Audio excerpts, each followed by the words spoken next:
Sa marriage at saka sa death, si Kokoy Villamin. So yung 677, DepEd and OVP rin yun, sir? Hindi. Yung 677, DepEd alone. Iba pa yung sa OVP.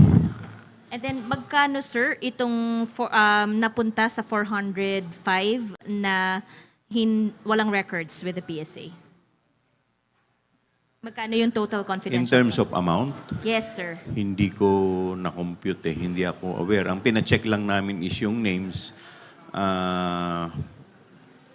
Pina-verify lang kasi namin yung mga pangalan pa.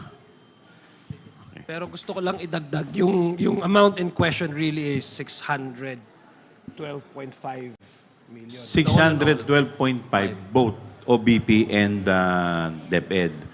Insofar as DepEd is concerned, 112.5 million.